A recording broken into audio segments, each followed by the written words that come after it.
Hello ladies and gentlemen, Stug here bringing you another Minecraft World War II vehicle tutorial. In this tutorial we'll be going ahead and building the Sturmgeschütz III Ausf. The Sturmgeschütz III Ausf was a assault gun, Germany's most produced fully tracked armored vehicle during World War II, and second most produced German armored combat vehicle of any type after the Sd.Kfz 251 half-track. It was built on a slightly modified Panzer III chassis, replacing the turret with an armored fixed superstructure mounting a more powerful gun. Initially intended as a mobile assault gun for direct fire support for infantry, the Stug III was continuously modified and, much like that of the later Jagdtiger vehicles, was employed as a tank destroyer. The Ausf variant, known by its ordnance designation as Sd.Kfz 142/1, was the first real upgunning of the Stug. This version uses the longer 7.5 cm Stug 40 L/43 gun, firing armor-piercing Panzergranate Patron 39. The Stuk 40 L/43 could penetrate 90 mm of armor and climb 30 degrees from vertical at 50 meters, allowing the Ausf to engage most Soviet armored vehicles at normal combat ranges. The change marked the Stug as to be more of a tank destroyer than an infantry support vehicle. An exhaust fan was added to the rooftop to evacuate fumes from spent shells to enable the firing of continuous shots. Additional 30 mm armor plates were welded to the 50 mm frontal armor from June 1942, making the frontal armor 80 mm thick. From June 1942, the offsets were mounted with approximately 13-inch, or 334 mm to be exact, longer 7.5 cm Stug 40 L/48 gun, firing above mentioned ammunition. The longer L/48 could penetrate a lot more armor and giving it just a lot more capability. But the version we have here in front of us is the F version, so it has that first kind of entry level, I guess you can say, longer 75mm gun, which kind of gave the Stug its a lot more better capability as a tank destroyer. Overall, pretty cool vehicle, and should be a nice build to add to our collection here, as we don't really have, we have the kind of earlier Stugs with a shorter gun, but we don't have a longer barrel Stug. So yeah, without further ado, let's go ahead and kind of move in here and take a look at the vehicle and see exactly what we're building. So, if you built my Stug, this version here, which is the A version, this one is pretty similar in terms of a design. It's got a few little different features to it, mainly the exhaust fan up on top there and a longer gun, but it's a pretty cool looking tank and will make an awesome addition to any of your German maps, as this, as I mentioned, was one of the most numerous, the actual most numerous tracked armored fighting vehicle that Germany actually produced during the war, which is pretty crazy to think about. But yeah, it's a pretty cool design. We got it obviously in its nice gray color scheme, the longer gun mounted on the front there, the whole track layout and all that stuff. Again, low profile vehicle, being that of the Stug, and yeah, it's just overall really cool design. Should make a pretty good addition to your worlds. But without further ado, let's just go ahead and hop into the tutorial by beginning with our first layer, layer number 1. Alright guys, moving into our first layer here, we're going to be going ahead and start off with layers 0 and 1. For these layers to go ahead and get started with here, we're going to place down an air brick slab, and then an air brick top slab coming off that slab going forward. We're going to go ahead and break 1, 2, 3, 4, 5, and 6 blocks in the ground like so, an air brick slab and an air brick top slab like that to go and round off the sides there. With that done, we're going to go off this air brick slab here. We're going to place down 2 stone top slabs, or sorry, rather 3 stone top slabs over. And same thing here, from that air brick slab there, 3 stone top slabs over. We'll then fill in the space here, down the middle here, to fill in our stone, rows of 3 of stone, and that will fill in that space like so. We're going to then place down an air brick slab over here, an air brick top slab going forward, same thing back here, an air brick slab, and top slab like so. We're going to go ahead and again fill in the bottom here, in between those air brick slabs. And at this point, we're going to start working on our track layout, or I should say our road wheels. Now for this, we're going to place down 2 grindstones, like this, basically connected to each other. And we're going to go and do the same thing for a total of 3 times to go ahead and create our road wheels. If you are not on Java and you're not able to place down grindstones off of each other, you can very simply just go ahead and place down a row of grindstones like that. However, the grindstones positioned like this are going to be the better option to use, but again, it's kind of all dependent on what version you're on, unfortunately. With us being on Java, we're going to have our grindstones positioned this way. We're going to go ahead and place down our item frames along the side here, and we're going to go ahead and place down stone blocks in those item frames. And we're going to go ahead and just do the same thing on both sides here to go ahead and set up our tracks. And once you have that all complete, that is all we have there for layer 1. Here's an overview of what it looks like. And actually one quick thing also on the back here, we're going to go in for a dark oak wood fence gate, come off this stone top slab, open it toward there, and that's going to be the back there of the tank. So not the front, but the back. Anyways, so that is going to wrap up what we have there for layer 1. Let's move on to layer number 2. Moving on to our next layer, we have layer 2. For layer 2, we're going to start off with an air brick stair on top of those 2 top slabs. We then want to go ahead and go in between these stairs with a row of andesite walls. So we're going to place down a row of 3 of andesite walls across. We then want to place down a stone block here in the center, and then to the sides of that, we're going to place down a polished andesite block. Then after that, to the sides of those polished andesite blocks, we're going to go ahead and then place down a light gray shulker box, like so, with an item frame coming off that shulker box, and then a cobweb in that item frame. Same thing will be done over here on this side as well. And then coming off the side of that shulker box, we're going to place down a stone button. Same thing over here, stone button. And then we're also going to place down item frames coming off these 2 andesite walls, and then we're going to place down some tripwire hooks here in those item frames, like so, to face downwards.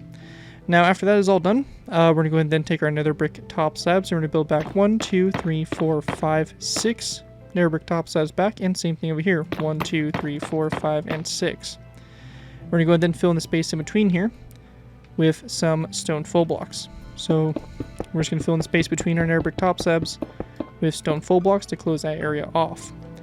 Now on the sides here, we're going to go to the second nether brick slab from the front. We're going to place down a item frame with a stone block in it. We're going to go ahead and skip a space, place down another item frame, and then our last top slab here, we're just going to go ahead and place down another item frame with stone in it. And we're just going to go and do the same thing over here on this side as well. We then want to go ahead and grab some dark oak wood signs, and for Java players, we're going to go ahead and place down dark oak wood signs on the side there of those slabs. This will be a feature that will only be available for Java players, as Java players are the only platform that's able to place down signs and buttons in the same block space as an item frame. So we'll be going ahead and using this technique here. And again, you'll just place down the item frames if you do not have, or if you're not able to do the signs as well. We're going to go ahead and place down a row of 3 of stone blocks across this space here, followed by a light gray shulker box to both sides, an item frame, and a cobweb on the side here. Again, for Java players, we'll place down a stone button. And we're going to go ahead and do the same thing over here as well. We then want to place down a nether brick stair on top of these 2 top slabs. And then on the back here, we're going to place down a stone brick upside down stair to both sides, and then a andesite wall there in the center of the tank. With that all done, that is going to wrap up everything we have there for layer number 2. Again, here's a top-down view of what that looks like.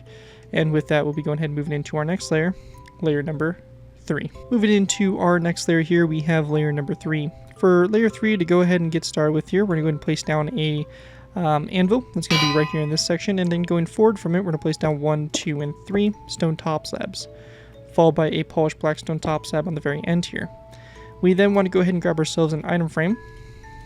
We're going to place down an item frame on the end here, and then a black concrete block in the item frame. We'll also place down a dark oak wood sign on the sides here of the polished black stone top slab, as well as on the side here of the item frame, again for Java players.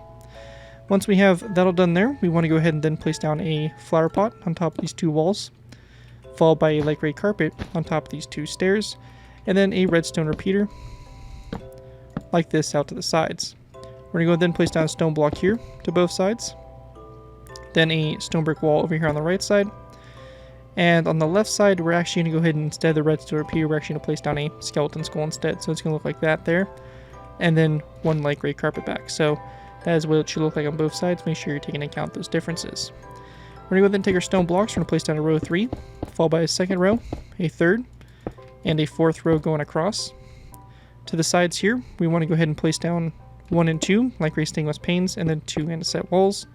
Over here, same thing, 2 light gray stained glass panes and 2 andesite walls. We're going to go ahead and place down another stone block in the center, polished andesite block to both sides. And on both sides here, we are going to go ahead and place down an anvil.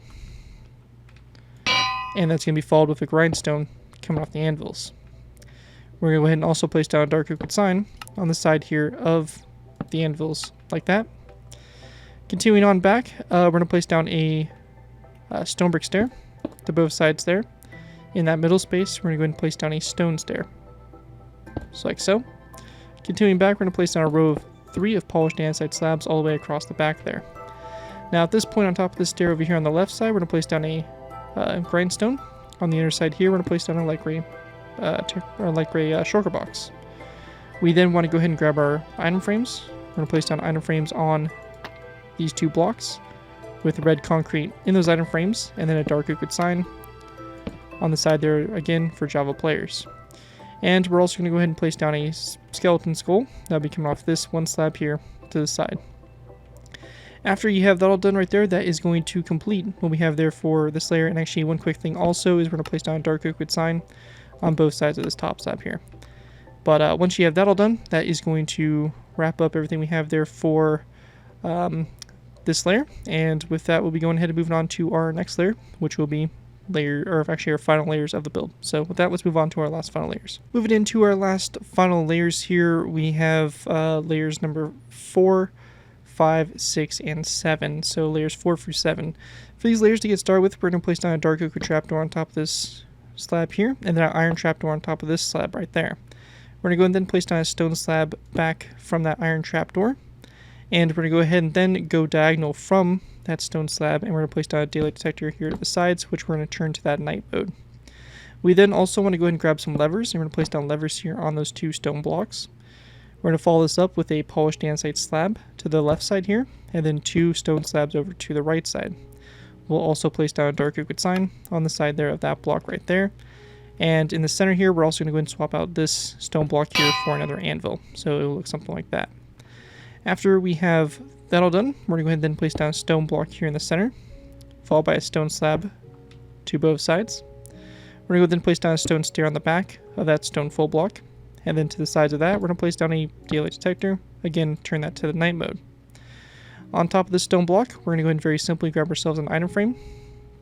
We're going to place down an item frame on top here, and then we're going to place down a stone block in the item frame. So like so. And then we're going to go and then take our iron bars, and we're going to go ahead and go up 1, 2, 3, and 4 iron bars up from these andesite walls on both sides here.